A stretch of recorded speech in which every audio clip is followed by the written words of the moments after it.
अगर नाम को चलाना है तो नारायण स्वामी जी कह रहे हैं, पहली बात मौन का आश्रय लीजिए, कम बोलिए, अधिकतर चुप रहना सीखिए, तभी नाम चला पाएंगे।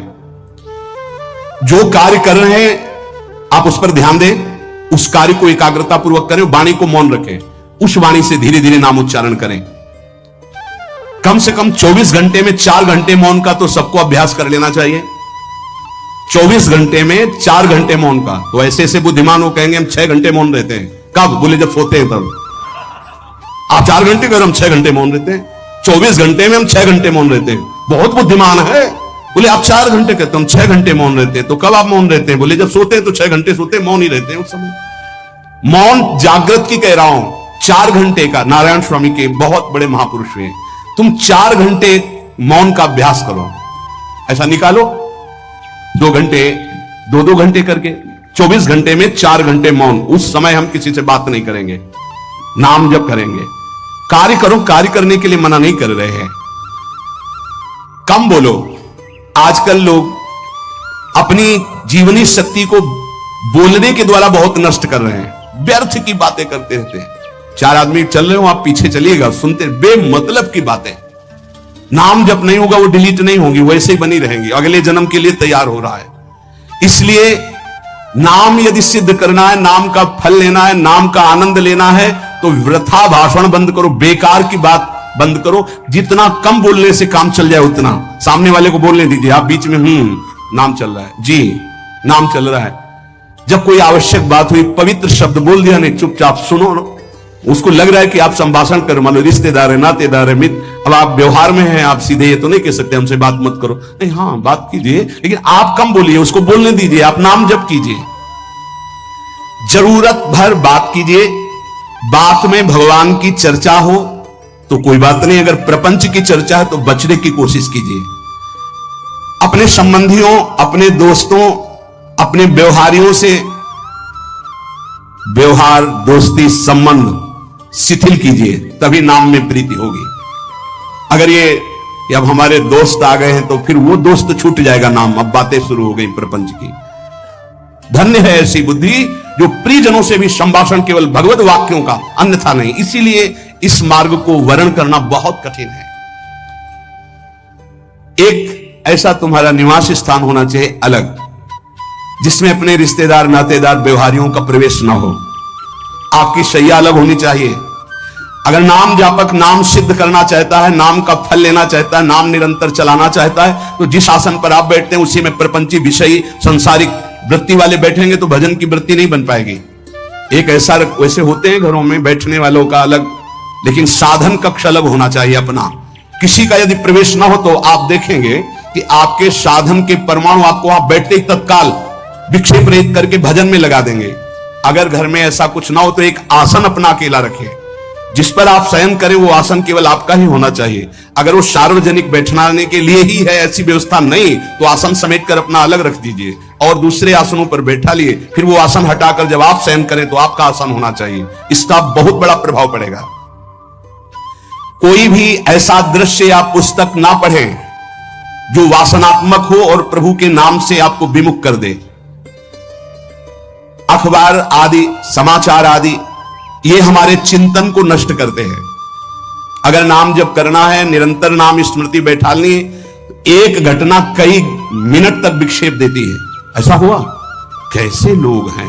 अब उसमें तो समाचार ही हो रहे हैं, सैकड़ों बातें हो रही, पेपर है तो सैकड़ों बातें लिखी हैं, क्या क्या, अब वो सब दिमाग में भर गई। इतना व्यसन है किसी किसी को पेपर पढ़ने का, समाचार पत्र पढ़ने का, कि सुबह होते ही वो विरह में रहते हैं कि पेपर आ जाएगा। आया, मिला, तो ऐसी एकाग्रता से पढ़ते हैं जैसे वेदांत चिंतन करने वाला वेदांत चिंतन। चश्मा लगा, चाय रखी, ठंडी हो रही, उससे मतलब बीच बीच में चाय और चश्मा से और पूरे दिमाग में वही। अब क्या करेगा, जो पढ़ा है उसका चिंतन बनेगा, वही बोला जाएगा। अब जहां 4 मिले तो तुम्हें पता है उत्तर प्रदेश में ये हुआ, मध्य प्रदेश में ये हुआ, चर्चा दिमाग। नाम जापक पूज्य श्री नारायण स्वामी कह रहे। अखबार पढ़ना, दुनिया भर की प्रपंच की जिसमें बातें हैं, ऐसे समाचार, ऐसे टेलीविजन देखना, ये तुम्हारे हृदय में नाम नहीं चलने देंगे, तुम्हारी स्फुरणा को गंदी कर देंगे, बेकार का वक्त खराब होगा। इसलिए अगर आपको पढ़ना ही है तो धार्मिक ग्रंथों को पढ़िए, अपने इष्ट संबंधी ग्रंथों को पढ़िए नाम जपने के लिए। किसी को कभी वचन न दे।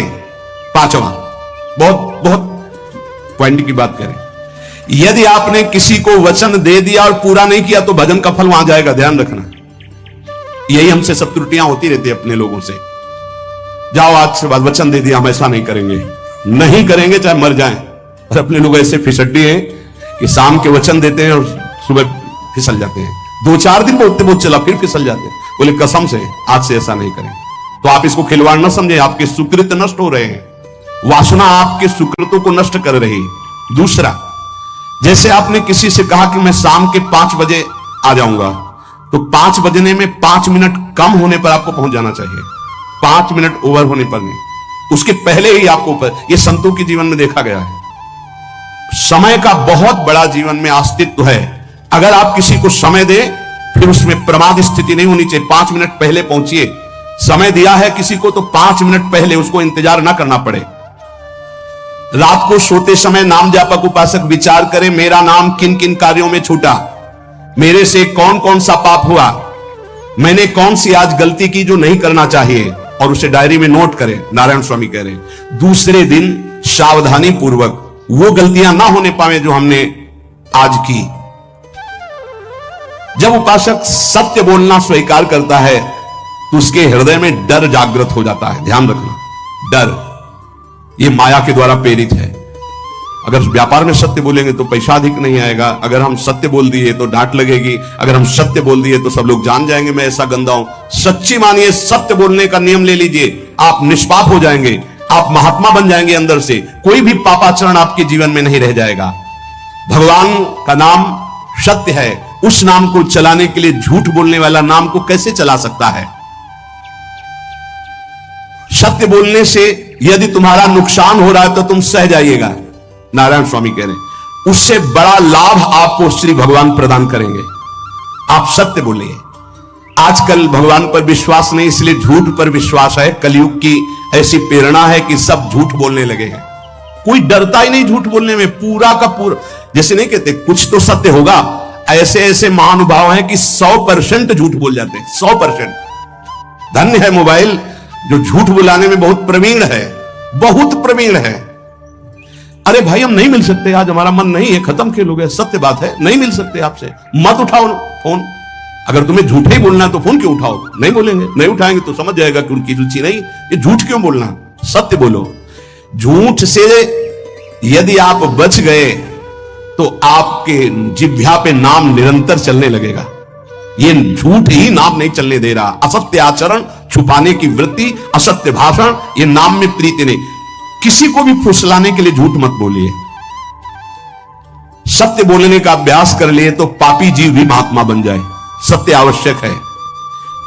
एक बड़े कागज पर ऐसी जगह लिख के रख लो जहां तुम उठते बैठते देखते हो कि मुझे सत्य बोलने का नियम लेना है, झूठ नहीं बोलना है।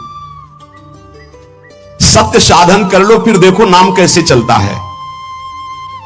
तपस्या, बड़े बड़े पुण्य, बड़े बड़े तीर्थ स्नान उतना पवित्र नहीं करेंगे जितना सत्य बोलने से होगा। पर बहुत कठिन है इस समय सत्य बोलना।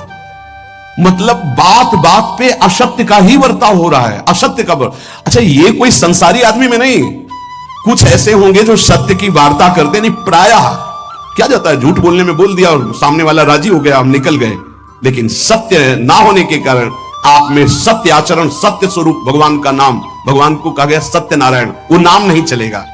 भजन करने का पहला साधन है सत्य बोलना। जबान से सत्य बोला जाए। और भजन की संख्या प्रारंभ में जरूर ले ली चाहिए। यदि 10 माला का नियम लिया, 20 माला का नियम लिया, तो उसे निर्वाह करो। जैसे यहां शरणागति मंत्र मिलता है तो 11 माला प्रारंभ में दी जाती कि आपको करना ही है, ज्यादा हो जाए वो ठीक, 11 से कम वो कभी जीवन में नहीं।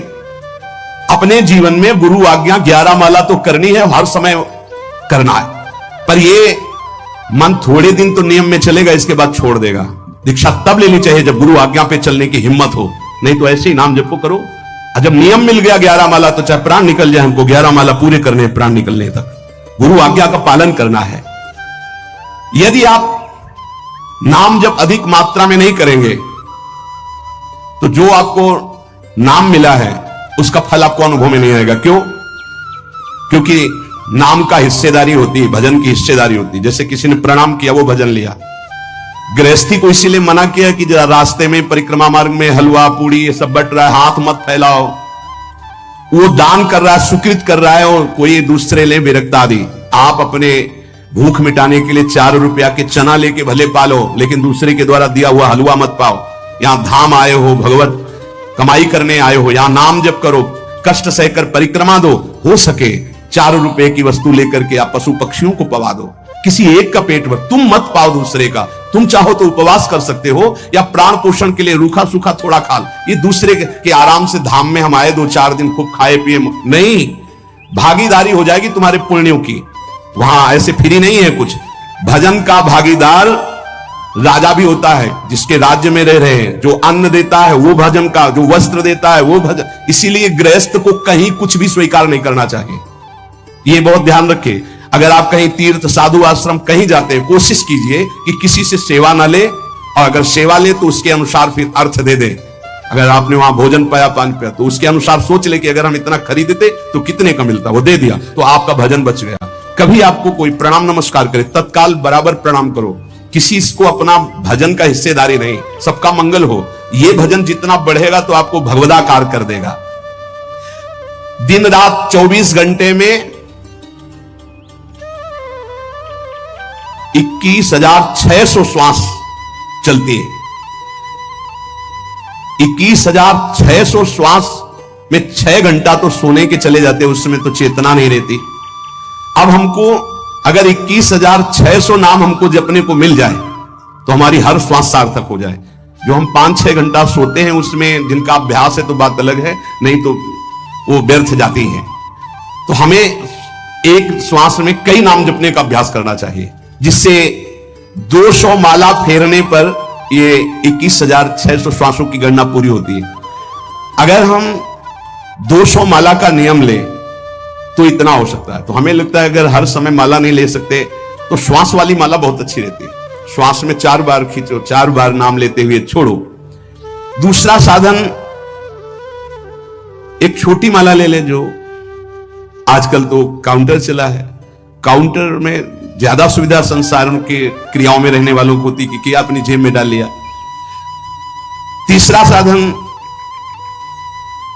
वो बहुत कठिन है, मन की वृत्ति से नाम जप करना। माला, श्वास और मन की वृत्ति, उसमें श्वास की भी गणना का ध्यान नहीं रहता, उसमें केवल चिंतन होता है, चल रहा है। पर ये आखिरी स्थिति होती है, इसी के बाद वो परिपक्व अवस्था होता है। जिह्वा से धीरे धीरे नाम उच्चारण करते हुए, ये पहला अभ्यास है। प्रारंभिक को एकदम मानसिक में नहीं पहुंचने की चेष्टा करनी चाहिए, 2-4 नाम के बाद मन प्रपंच में फंसा देगा। दूसरा अभ्यास कंठ से में, जैसे हम जिह्वा से राधा वल्लभ श्री राधा वल्लभ श्री राधा वल्लभ श्री, इसे वाचिक जप कहते हैं। मंत्र नहीं होगा, ऐसे नाम होगा।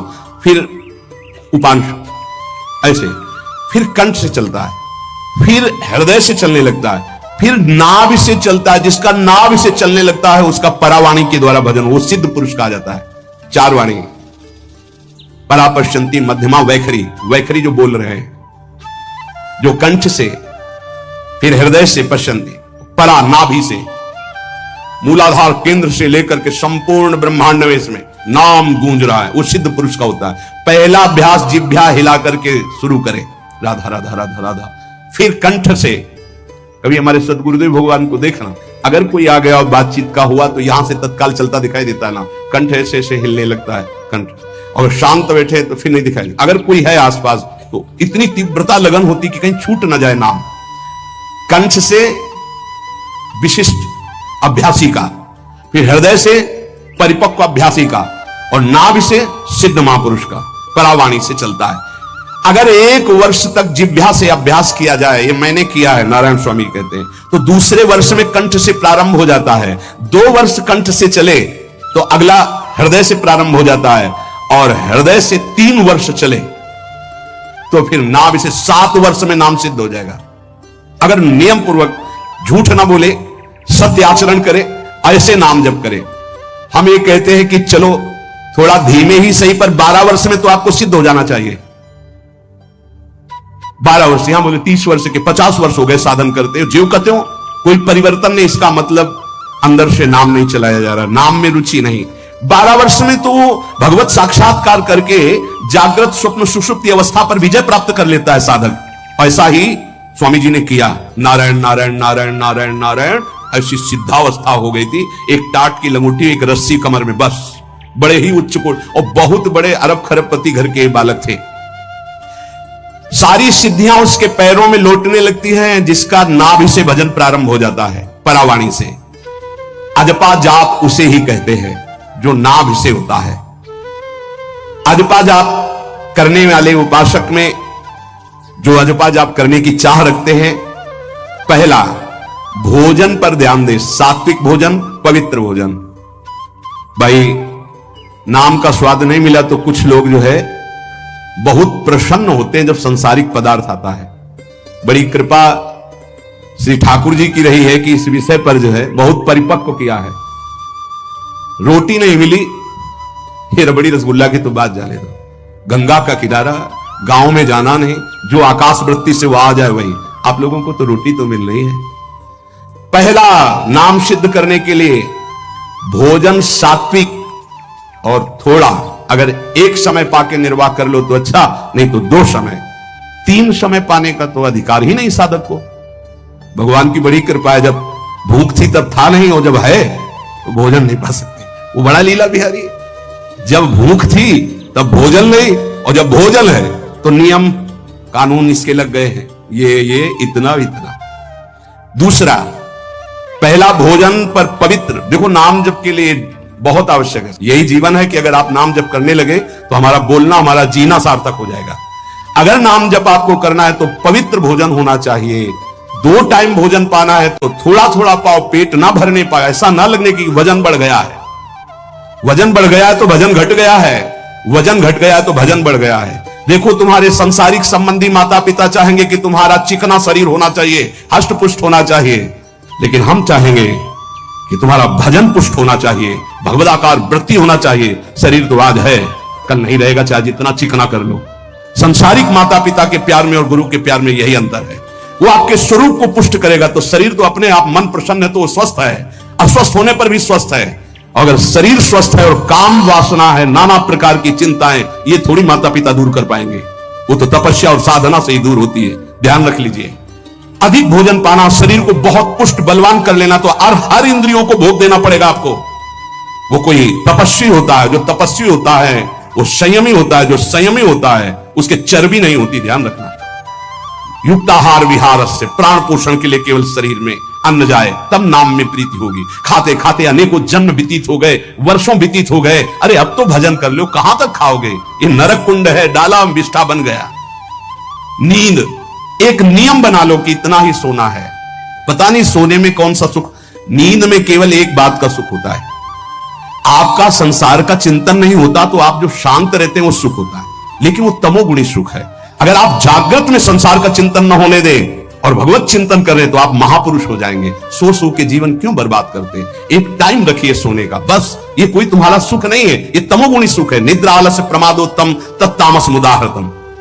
तो एक बात समझ लो, यद तज्ञे विस्मि परिणामे अमृतोपमम।